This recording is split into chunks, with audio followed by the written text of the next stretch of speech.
శ్రీకృష్ణ పరబ్రహ్మణే నమః. మనిషి యొక్క జీవితంలో అనేక శాస్త్రాల ప్రభావం ఉంటూనే ఉంటుంది. అది అవినాభావ సంబంధంతో కూడుకున్నది. వాటిలో ప్రత్యేకించి జ్యోతిష శాస్త్రం అనేది చెప్పుకోదగ్గది. మనము పుట్టినప్పటి నుంచి మరణించే వరకు మన యొక్క ప్రతి అడుగుకు కూడా మూల కారణంగా జ్యోతిష శాస్త్రం యొక్క ప్రభావం, గ్రహగతుల యొక్క ప్రభావం ఎక్కువగా గోచరిస్తాయి. వాటికి అనుగుణంగానే మన జీవిత చక్రం సులభంగా జరుగుతూ ఉంటుంది.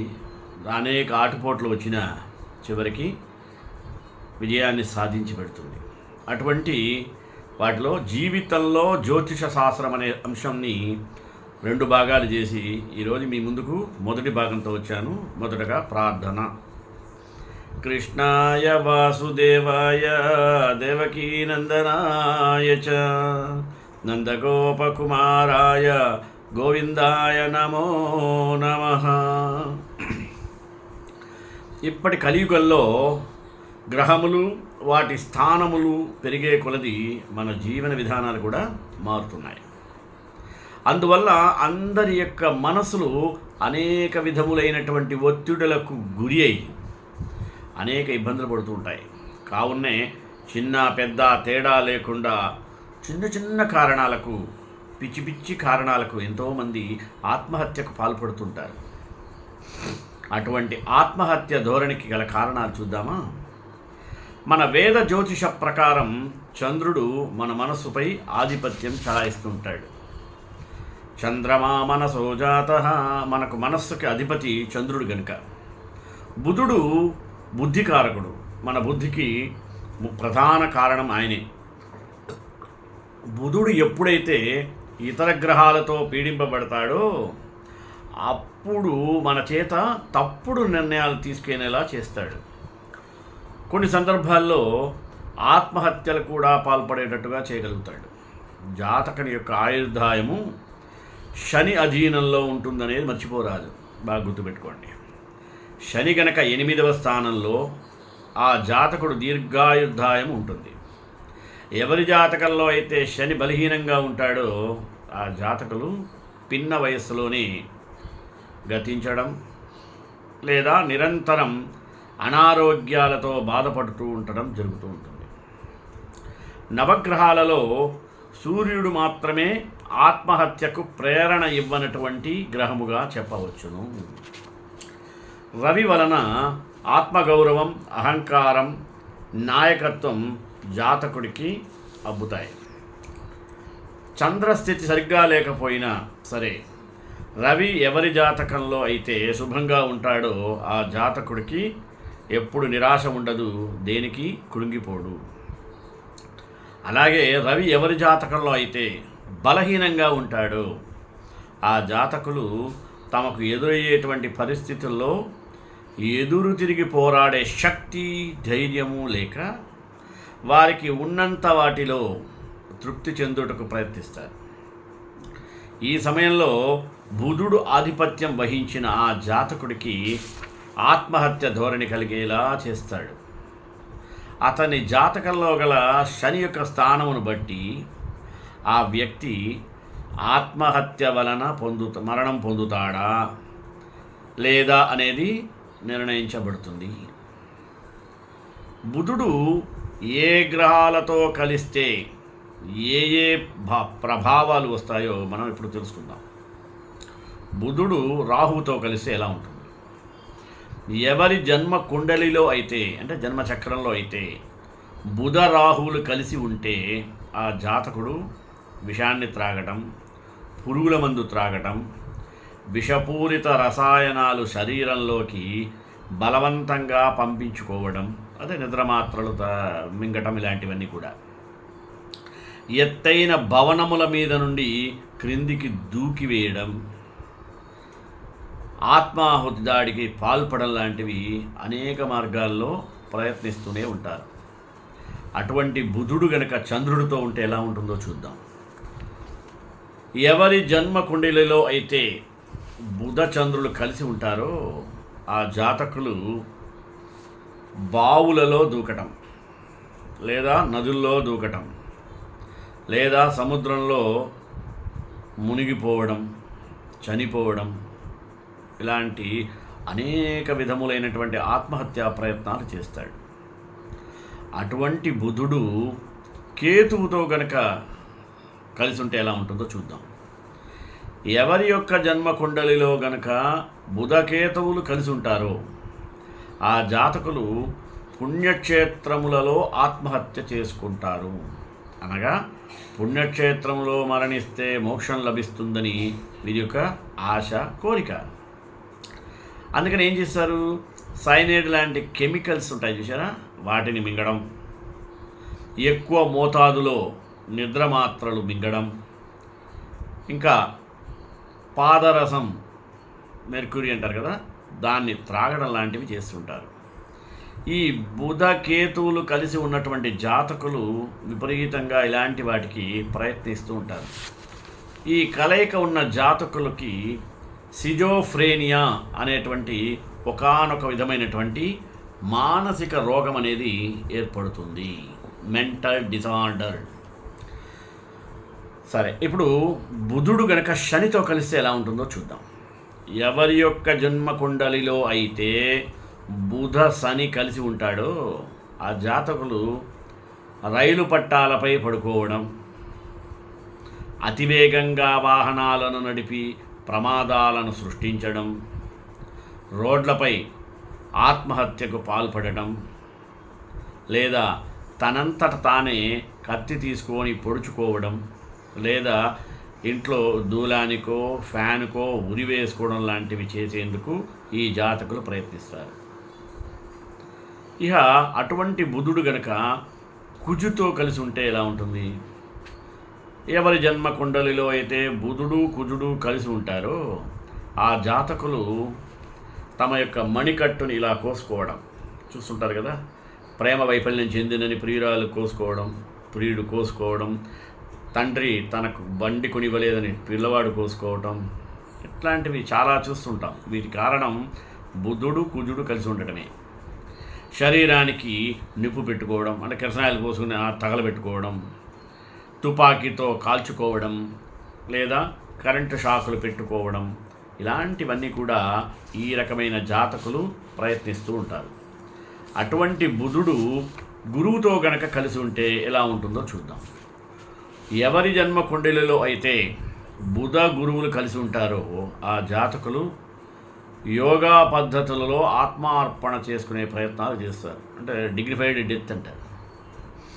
ఊపిరి బిగబెట్టుకొని ప్రాణాలు వదిలేయటం, ప్రాణాయామం ద్వారా పూర్తిగా ఊపిరిని ఆపేయడం, లేదా జీవ సమాధిలోకి వెళ్ళడం లాంటివి ఈ జాతకులు ప్రయత్నిస్తారు.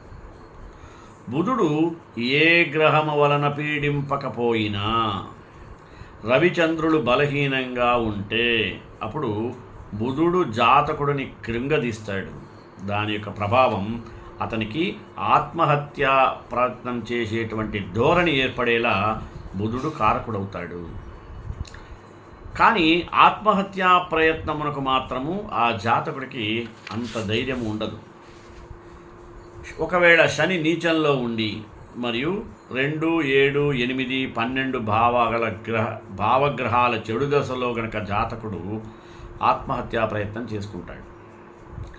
జన్మకుండలలో రాహువు శక్తివంతముగా యోగకారకుడిగా ఉంటే అతని ఆత్మహత్యా ప్రయత్నం విఫలమవుతుంది. ఎవరైతే ఇలాంటి గ్రహస్థితుల్లో జన్మకుండలి ఉన్నదో వారికి సరైనటువంటి కౌన్సిలింగ్ ఇస్తూ, మృత్యుంజయ హోమం చేస్తూ, రుద్రహోమం జపాలు చేయించాలి.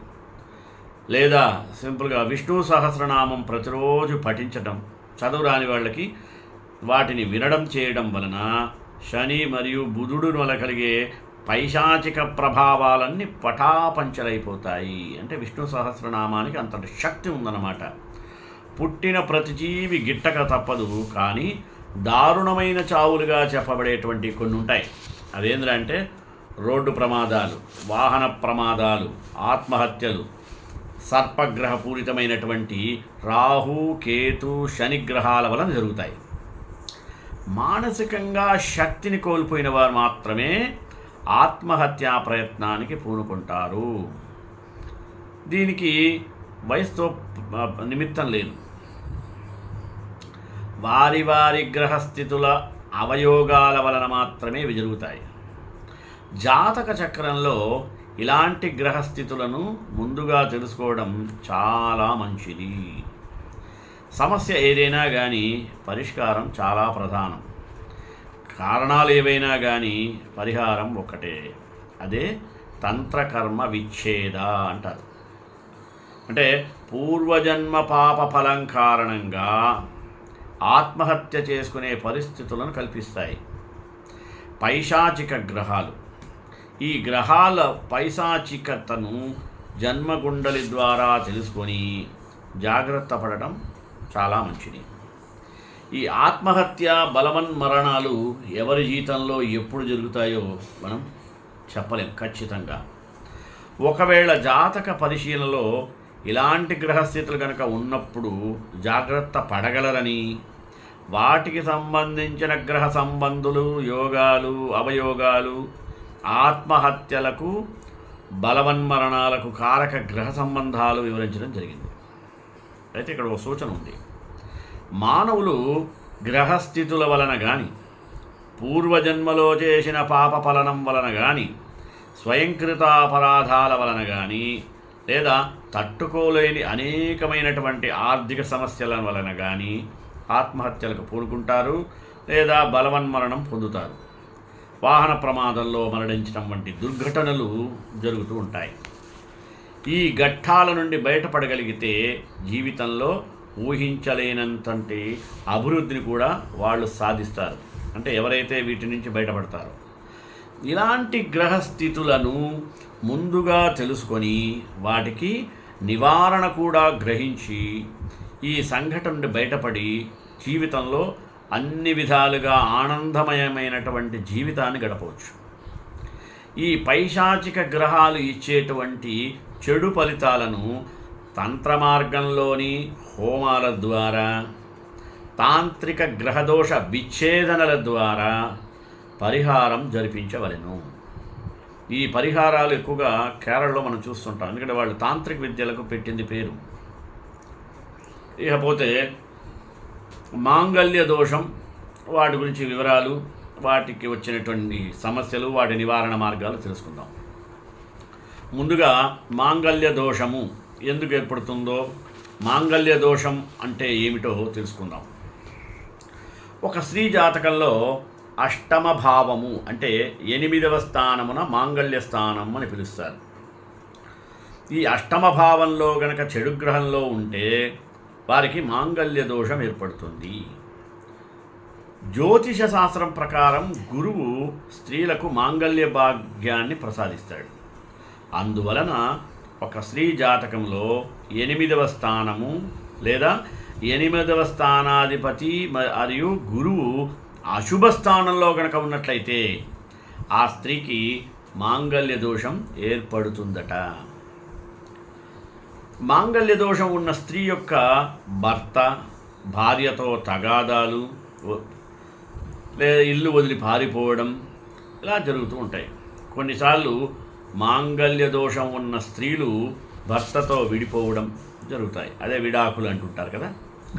ఈ ఘట్టాల నుండి బయటపడగలిగితే జీవితంలో ఊహించలేనటువంటి అభివృద్ధి కూడా పొందుతారు. అలాగే తప్పకుండా ఐశ్వర్యవంతులు అవుతారు. ఇలాంటి గ్రహస్థితులను ముందుగా తెలుసుకొని, నివారణ తెలుసుకొని, ఈ సంఘటనల నుండి బయటపడి జీవితంలో అన్ని విధములుగా ఆనందాన్ని పొందగలగడం అవసరం. ఈ పైశాచిక గ్రహాలు ఇచ్చేటువంటి చెడు ఫలితాలను తంత్ర మార్గంలో మాత్రమే చాలా ఉపయోగపడుతుంటాయి. అలాగే ఒక స్త్రీ జాతకములోని 8వ స్థానంలో గనక కుజుడు ఉన్నట్లయితే మాంగళ్య దోషం ఏర్పడుతుంది. దీన్నే కుజదోషం అని, అంగారక దోషం అని పిలుస్తుంటారు. మాంగళ్య దోషం కేవలం గురువు కుజుడు అను ఈ 2 గ్రహముల వలనే కాక శని వలన కూడా ఏర్పడుతుంది. ఒక స్త్రీ జాతకంలో 8వ స్థానంలో శని ఉన్నట్లయితే మాంగళ్య దోషం ఏర్పడుతుంది. జాతకుని యొక్క 7వ స్థానానికి అధిపతి అయినటువంటి పాపగ్రహము జాతక చక్రములోని 8వ స్థానంలో అనగా మాంగళ్య స్థానంలో ఉన్నట్లయితే అటువంటి స్త్రీకి వైధవ్యం లభిస్తుంది. వైధవ్యం ఖచ్చితంగా ప్రాప్తిస్తుంది అని చెప్పలేము, కానీ దంపతుల మధ్య విభేదాలు వచ్చి విడిపోవడం జరుగుతుంది. సుమి, స్త్రీ జాతకంలో 8వ భావంలో అంటే 8వ స్థానంలో రాహువు లేదా కేతువు ఉన్నట్లయితే మాంగళ్య దోషం ఉన్నట్లుగా గుర్తించాలి. దీనినే నాగదోషం అని కూడా పిలుస్తారు. బాగా గుర్తుపెట్టుకోండి. నాగదోషం ఉన్న స్త్రీలకు వివాహ సంబంధాలు కుదరటంలో ఎన్నో ఆటంకాలు ఎదురవుతుంటాయి. ఒకవేళ కుదిరిందే అనుకుందాం, అలాంటి వారికి సరైన వరుడు లభించకపోవచ్చు. దాదాపు మంచివాడు దొరకడం అసాధ్యం. అందువలన రాహువు లేదా కేతువు కారణంగా ఏర్పడేటువంటి మాంగళ్య దోషము స్త్రీలకు దాంపత్య జీవితాన్ని దూరం చేస్తుంది. అంతేకాకుండా అత్తమామలతో విరోధం పెట్టుకోవడం, భర్తతో తరచుగా కలహం చెందటం, రోగాల బారిన పడటం జరుగుతూ ఉంటుంది. సరే, ఇవన్నీ ఉన్నాయి, బాగున్నాయి. మరి వీటికి పరిహారాలు ఉంటాయి కదా. సమస్య అని ఉంటే వాటికి పరిష్కారాలు కూడా ఉంటాయి. ఈ పరిహారాలు ఏంది? ఈ మాంగళ్య దోష నివారణకు జరుగుటకు పరిహారం జరిపించుకోవాలి. అంటే ఏదైనా ప్రాయశ్చిత్త హోమం జరిపించుకోవాలి. ఈ హోమాలు జరిపించుకోవడం వలన పూర్వజన్మలో చేసినటువంటి పాపములకు ప్రాయశ్చిత్తము కలిగి మాంగళ్య దోషణ నివారణ కలుగుతుంది. ఆ హోమాలు ఏమైనా ఉన్నాయా అంటే అవి చూడండి. అష్టమంగళ బలి 1, వైవాహిక పీడాదోష నివారణ హోమము 2, సువాసిని హోమము 3. అసలు బంధన యోగము అంటే ఏంటో తెలుసా? బంధన యోగము జైలుకు వెళ్ళడం లేదా చెరసాలలో బంధించడం, ఇలాంటి సంఘటనలు జరుగుటకు జ్యోతిష శాస్త్రరీత్యా చూసినట్లయితే జన్మకుండలిలో రాహు చెడు స్థానములో ఉన్నప్పుడు జాతకునికి జైలు లేదా చెరసాలకు వెళ్ళే సూచనలు ఎక్కువగా కనపడతాయి. కుజుడు పోలీసులను మరియు చట్టం కొరకు పనిచేసే ఉద్యోగులకు ఆధిపత్యం వహిస్తాడు. రాహు జైళ్లను, పోలీసు రక్షణ స్థలమును, పాథాలజీ ల్యాబులను మొదలగు వాటిని రాహు ఆధిపత్యం వహిస్తాడు. జన్మకుండలిలో లగ్నాధిపతి మరియు 6వ భావాధిపతి కలిసి కేంద్ర స్థానంలో లేదా త్రికోణంలో శని మరియు రాహువు లేదా కేతువు కలిసి ఉన్నారనుకోండి, దానికి బంధన యోగం ఉన్నట్లుగా గుర్తించాలి. లగ్నము నుండి కాకుండా అదే చంద్రుడు ఉన్న రాశి నుండి జాతకునికి మనం ఇప్పుడు చెప్పుకున్నటువంటి విధంగా గ్రహస్థానాలు ఏర్పడితే అప్పుడు ఆ జాతకుడు మానసికంగా బందీఖానాలో ఉంటాడు. ఇలాంటి జాతకులు తమకు తాము ఒంటరిగా చేసుకొని సమాజానికి తెలియకుండా 4 గోడల మధ్య ఉండిపోతూ ఉంటారు.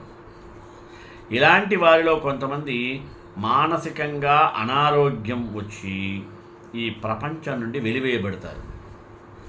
ఇదే సంఘటనను సన్యాసులకు, గురువులకు కూడా వర్తిస్తుంది. ఎందుకంటే వీరు ఐహిక ప్రపంచం నుండి విడుదలై ఆధ్యాత్మిక చింతనను ఏకాంతవాసము చేసి అనుభవిస్తారు కదా. అంతేకాకుండా జన్మకుండలిలో లగ్నం నుండి 6వ స్థానంలో, 8వ స్థానంలో, 12వ స్థానంలో నీచగ్రహాలు ఉన్నట్లయితే ఆ జాతకులు జైలుకు తరలించబడతారు. 6వ స్థానము ముఖ్యంగా కోర్టు వలన ఏర్పడేటువంటి చిక్కులు, జాతకునికి వచ్చే వ్యాధులు, రోగాలు తెలియజేస్తుంది. 8వ స్థానం అయితే గండాలు, అపాయాలు గురించి చెప్తుంది. 12వ స్థానం జాతకుడు చెరసాలలో బందీగా ఉంటాడా లేదా అన్న విషయాన్ని తెలియజేస్తుంది. రాహువు, శని, కేతువు, కుజుడు ఈ 4 గ్రహాలతో కలిసి 2, 5, 6, 8, 9, 12 భావాలలో ఉంటే బంధన యోగము ఏర్పడి ఆ గ్రహముల యొక్క లక్షణముల ప్రకారం సంఘటనలు ఎదురవుతాయి. ఈ 4 నీచగ్రహములు అనగా శని, కుజ, రాహు, కేతు వలన 4 రకములైన బంధన యోగాలు ఉంటాయి. ఏందా 4 రకాల బంధన యోగాలు అంటే అరిబంధన యోగం అంటారు ఒకటి. ఈ అరిబంధన యోగం అంటే శనిగ్రహం వలన కలుగుతుంది ఇది ప్రత్యేకించి. అంతేకాకుండా జాతకులు పూర్వజన్మలో చేసినటువంటి కర్మలు ఈ జన్మలో ఫలితాన్ని అనుభవించవలసి ఉంటుంది. దీనినే ప్రారబ్ధ కర్మ అంటుంటాం. ప్రారబ్ధ కర్మను అనుభవించడానికి తోడ్పడే గ్రహం ఏమైందా? శనిగ్రహం. గత జన్మలో శాపపూరితమైనప్పుడు ఇహ జన్మలో మనం తీవ్రమైనటువంటి బాధలు, కష్టాలతో కృంగిపోవడం లాంటివి జరుగుతూ ఉంటాయి. అంతేకాకుండా శత్రువుల చేతిలో అపజయం పాలవడం, ఏదైనా వ్యాధి రీత్యా లేదా శారీరక దెబ్బలు కానీ తగిలి ఇబ్బందులు ఎదుర్కోవాల్సి వస్తుంది. ఈ అరిబంధన యోగము అనేది జాతకులు ఏ తప్పులు చేయకపోయినా వారు చేసే చెడు స్నేహం వలన జైలుకు వెళతారు. అంటే డ్రగ్ మాఫియా, దొంగతనాలు, స్నేహితులతో కలిసి శృంగారంలో పాల్గొనడం లాంటివి పనులు చేసి పట్టుబడి జైలుకు వెళుతూ ఉంటారు. తర్వాత విరిబంధన యోగము. అరిబంధం అయింది విరిబంధం. విరిబంధన యోగం అంటే ఏంది? కుజగ్రహం వలన కలుగుతుంది ఇది. ఫలితంగా యుద్ధంలో, గొడవల్లో పోరాడటం, శత్రువుల వలలో పడటం లాంటివి జరుగుతుంటాయి. ఈ విరిబంధన యోగమును చెందిన వారు అంతర్యుద్ధములలో, వీధి గొడవలలో, ఉగ్రవాద చర్యల్లో, తీవ్రవాద చర్యల్లో, పోలీసులపై గుంపులుగా గొడవల్లో పాల్గొని అరెస్ట్ అయ్యి చివరికి జైలు పాలవటం జరుగుతుంది. హత్య చేయడం, మానభంగం చేయడం, రుణములు, పన్నులు కట్టకుండా పోవడం, సైబర్ క్రైమ్, రియల్ ఎస్టేట్ మోసాలు, వ్యాపారమును అడ్డం పెట్టుకొని మోసాలు చేయడం, ఈ నేరాలన్నీ కూడా కుజగ్రహం వలన చేస్తారు. ఈ విరిబంధన యోగం ఉన్న జాతకులు చట్టమునకు విరుద్ధమైనటువంటి పనులు ఎంతో ధైర్యంగా చేస్తారు, కానీ చివరకు పట్టుబడతారు, జైలు జీవితం అనుభవిస్తారు. ఇక మూడవది నాగబంధన యోగము. ఈ నాగబంధన యోగము రాహు వలన ఏర్పడుతుంది.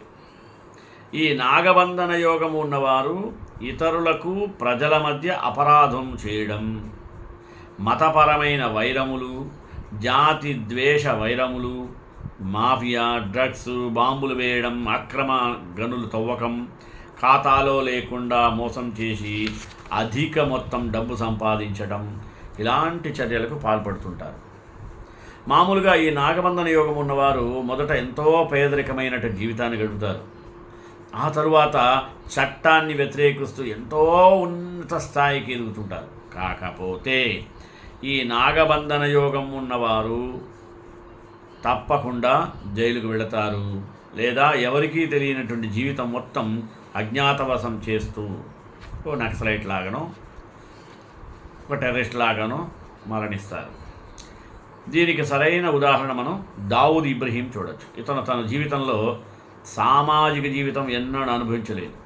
అతని జీవితం అంతా కూడా అజ్ఞాతవాసమే. పూర్వజన్మలో ఇతరులపై చేతబడి క్షుద్ర ప్రయోగం చేసిన వారు ఈ జన్మలో నాగబంధన యోగంలో జన్మిస్తారు. గత జన్మలోని ఈ జాతకులు చేసిన ప్రయోగము ఈ జన్మలో వీరికే బెడిసి కొడుతుంది. ఇక నాలుగవది అహిబంధన యోగము. ఈ అహిబంధన యోగానికి కారణం కేతు. ఈ అహిబంధన యోగం ఉన్న జాతకులు ఊహించని విధంగా కొత్త విధానాలలో నేరాలు చేస్తారు. స్వయంకృతాపరాధానికి వీరు నేరస్తులుగా మిగిలిపోతారు.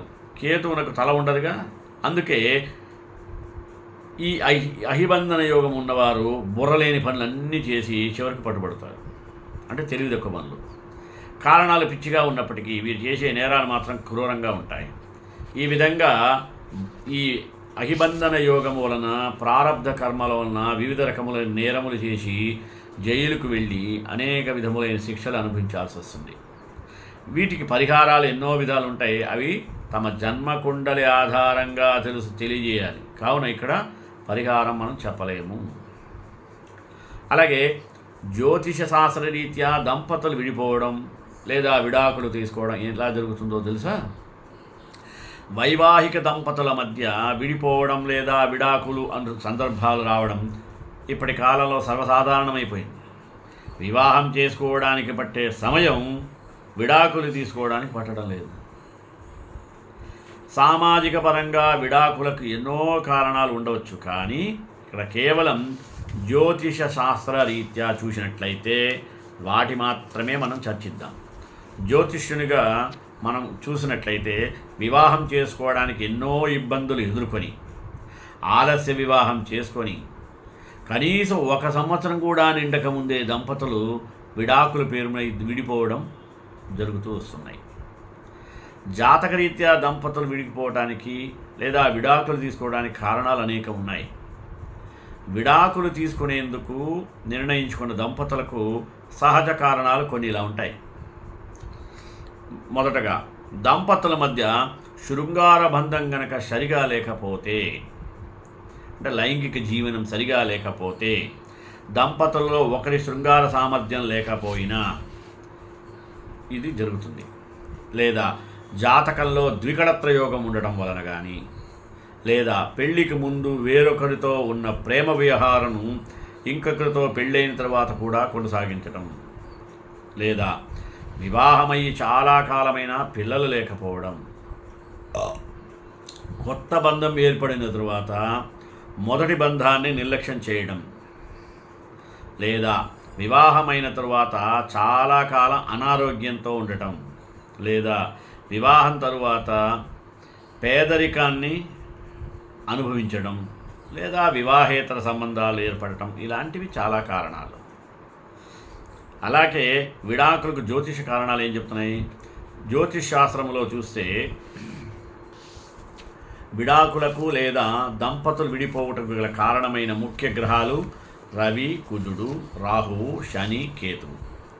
ఇక భావాల విషయానికి వస్తే అష్టమ భావం అధిపతి మరియు ద్వాదశాభావం అధిపతి. దంపతులు విడిపోవడానికి రవి ఏ విధంగా కారకుడవుతాడో తెలుసా? రవికి సహజంగానే వేడి తత్వం ఉంటుంది. జాతకంలో ఏ విధంగా అయినా రవి సప్తమ భావముకు సంబంధం ఏర్పడినా వైవాహిక జీవితంలో అనేక విధములైనటువంటి సమస్యలు ఏర్పడతాయి. రవి ఒకవేళ నీచపడినా లేదా శత్రుస్థానంలో ఉన్నా మరియు సప్తమ భావానికి సంబంధం కనుక ఉంటే జాతకులకు వైవాహిక జీవితంలో సమస్యలు ఏర్పడతాయి. ఆధిపత్యం చూపించడానికి, అధికారం చెలాయించడానికే రవి కారకుడు అవుతూ ఉంటాడు. కావున సహజంగా ఈ దంపతుల మధ్య సమస్య ముందు అహముతో మొదలవుతుంది. రవి లగ్నంలో కానీ సప్తమంలో కానీ ఉంటే జాతకునికి విడాకులకు దారితీస్తుంది. రవి ఒకవేళ నీచ శత్రుస్థానములలో లేకుండా కేవలం లగ్నము లేదా సప్తమ భావంలో ఉంటే దంపతులు ఇద్దరూ ఒకరికొకరు దూషించుకుంటూ, కొట్టుకుంటూ, చెడు మాటలతో తిట్టుకుంటూ, పోట్లాడుకోవడం ఇలాంటివి అనేక జరుగుతుంటాయి. నిత్యం నరకప్రాయమైనటువంటి జీవితం. అలాంటి వారికి విడాకులు మాత్రం తీసుకోరు, కానీ కొట్టు చేస్తుంటారు. అదే ఒకవేళ రవి శుక్రుడితో కలిసి 2వ భావంలో కానీ లేదా 4వ భావంలో కానీ లేదా సప్తమ భావంలో కానీ లేదా 9వ భావంలో కానీ ఉన్నట్లయితే ఖచ్చితంగా విడాకులు తీసుకోవటం జరిగి తీరుతుంది. అలాగే దంపతులు విడిపోవడానికి కుజుడు ఏ విధంగా కారకుడవుతాడో కూడా చూద్దాం. జ్యోతిష శాస్త్ర ప్రకారం కుజుడు 2వ భావంలో కానీ 4వ భావంలో కానీ 7వ భావంలో కానీ 8వ భావంలో కానీ 12వ భావంలోగా ఉంటే కుజదోషం అని చెప్తారు. కుజుడు తీవ్రమైనటువంటి గొడవలకు, వివాదాలకు, శారీరక హింసకు కారకుడవుతాడు. కాబట్టి కుజుడు వైవాహిక సంబంధిత భావాలలో, అంటే ముఖ్యంగా లగ్నంలో లేదా 7వ భావంలో కుజుడు ఉంటే జాతకుడి కుటుంబంలో తీవ్రమైనటువంటి గొడవలు, కొట్లాటలు, పోట్లాటలు అధికంగా ఉంటాయి. స్త్రీ జన్మ కుండలిలో పైన వివరించిన భావాలలో పాటుగా 3వ భావం మరియు 11వ భావం లేదా ఆయా అధిపతులు నీచపడితే ఆ స్త్రీకి అత్తమామల నుండి కానీ శారీరక మరియు మానసిక హింస, ఒత్తిడి ఏర్పడతాయి. విడాకులు కలగడానికి ముఖ్య కారకుడు కుజుడు. అంతేకాకుండా జీవితంలో సగభాగం కోర్టు కేసులకే అంకితమైపోతుంది. జాతకుడికి కుజుని వలన రాజయోగం కలిగి ఎలాంటి పాపగ్రహ దృష్టి లేనప్పుడు జాతకుడికి వైవాహిక జీవితం ఎంతో ఆనందంగా గడిచిపోతుంది. చివరిగా దంపతులు విడిపోవడానికి శని ఏ విధంగా ఉంటాడో చూద్దాం. దంపతులకు విడాకులు కలుగుటకు ఈ శనిగ్రహ ప్రభావం ముఖ్యంగా ఉంటుంది. శని వైవాహిక స్థానాలకు ముఖ్యమైనటువంటి లగ్నం లేదా సప్తమ భావాలలో ఉండినట్లయితే జాతకుడు ఎంతో గోప్యమైన లక్షణాలు కలిగి ఉంటాడు. అంతేకాకుండా భాగస్వామిని ఎల్లవేళలా అనుమానిస్తూ ఉంటాడు. శ్రీకాంతాయ కళ్యాణ నిదేద్రాం శ్రీ వెంకట నివాసాయ శ్రీనివాసాయ మంగళం. మంగళాశాసనపరే మదాచార్య పురోగమై సర్వైశ్య పూర్వైరాచార్యై సత్కృతాయాస్తు మంగళం.